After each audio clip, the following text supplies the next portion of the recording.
இந்த கடன்லேருந்து நான் எப்படி வெளியே வர்றேன்னு எனக்கு தெரியல. மிகப்பெரிய கடன்லேருந்து வெளியே வர்றதுக்கு மிகப்பெரிய ஒரு சூட்சமான ரகசியம். பெரிய சின்ன கடன்லேருந்து பெரிய கடன், பெரிய கடன், பெரிய கடன், பெருங்கடன்காரன் ஆகிட்டோம்.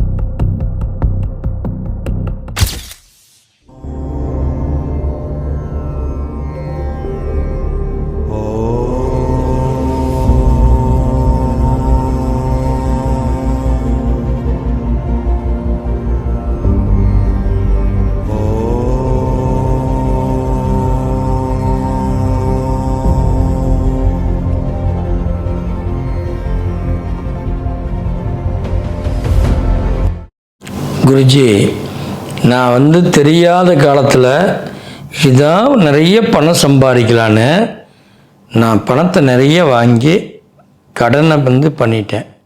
இப்போ கடன் என்னை தலை சுற்றுது. நான் என்ன பண்ணுறேன்னு எனக்கு புரியல. இந்த கடன் நான் எப்படி வெளியே வர்றேன்னு எனக்கு தெரியல. அப்போ கடனுக்காக ஒரு விஷயத்தை நான் உருவாக்கணுன்னா அதை எப்படி நான் உருவாக்கிறது, இந்த கடன் நான் எப்படி நான் மீள்றது, அப்போ கடன்லேருந்து பிரச்சனையிலேருந்து நான் விடுதலை ஆகிட்டால் நான் பிழைச்சிக்குவேன், என் வாழ்க்கை சிறப்பாக போயிடும். அப்போ இதுக்கு என்ன பண்ணுறேன்னே தெரியல. என்கிட்ட எந்த ஒரு முதலீடும் கிடையாது. நான் செஞ்ச தொழில் லாஸ் ஆயிடுச்சு. இப்போ அடுத்த தொழில் என்ன செய்யறதுனாலும் என்கிட்ட முதலீடு வேணும். இதெல்லாம் நான் எப்படி சமாளிக்கிறது, இதை விட்டு எப்படி நான் வெளியே வர்றது, நானே ஒரு குழப்பத்தில் இருக்கிறேன். என் குழப்பத்திலேருந்து நான் எப்படி நீக்கிக்கிறது, இதுக்கு ஒரு நல்ல வழி சொல்லுங்கள் குருஜி அப்படின்னு கேட்கலாம். தப்பில்லை.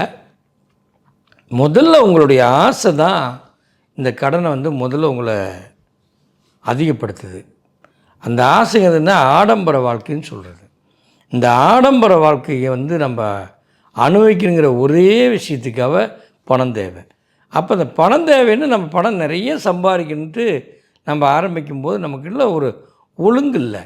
அப்போ அந்த ஒழுங்கில்லாத தன்மை தான் நம்மளை மிகப்பெரிய மாற்றத்தை கொண்டு போய் விடுது. அப்போ பெரிய சின்ன கடன்லேருந்து பெரிய கடன், பெரிய கடன், பெரிய கடன், பெருங்கடன்காரன் ஆகிட்டோம்.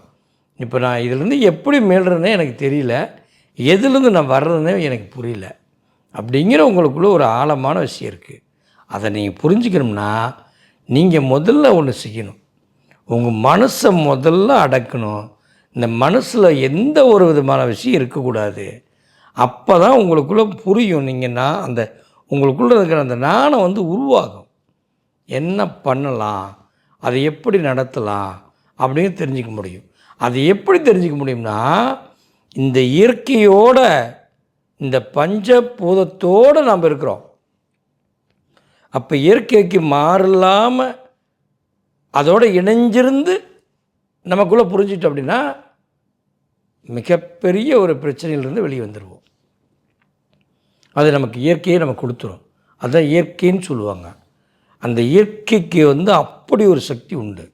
அப்போ நீங்கள் என்ன செய்யணும் தெரியுமா, கடன் பிரச்சனைனாவே முதல்ல உங்கள்கிட்ட இருக்கிற ஆசை அடக்கணும். ஆசை அடக்கணும் என்ன பண்ணணும், முதல்ல உணவில் சைவத்தில் வாங்க. உங்களுக்கு உணவு சைவம் வந்தாவே உடல் சைவமாகும். அப்போ இந்த உடல் ஆரோக்கியமாக இருக்கும். அப்போ உங்களுக்குள்ளே மனம் அடங்குற தன்மை ஏற்படும். இதெல்லாம் வந்ததுனாவே அடுத்து என்ன செய்யணுங்கிறது உங்களுக்கு தோணும். அப்போ தோணும்போது நீங்கள் நினைக்கிறது நடக்க ஆட்டோமேட்டிக்காக வந்துடும். அதுதாங்க கடல்லேருந்து வெளியே வரும். மிகப்பெரிய கடல்லேருந்து வெளியே வர்றதுக்கு மிகப்பெரிய ஒரு சூட்சமான ரகசியம். நம்ம மனதை அடக்கினா மட்டும்தான் நம்ம கையாள முடியும், இல்லைன்னா கையாள முடியாது. அதனால் ஒவ்வொருவரும் இந்த மனதை அடக்குவது எப்படிங்கிற ஒரு மிகப்பெரிய ஒரு விஷயத்தை தெரிஞ்சிட்டோம்னா நம்ம நிறைய பிரச்சனை விடுதலை ஆகிடலாம்.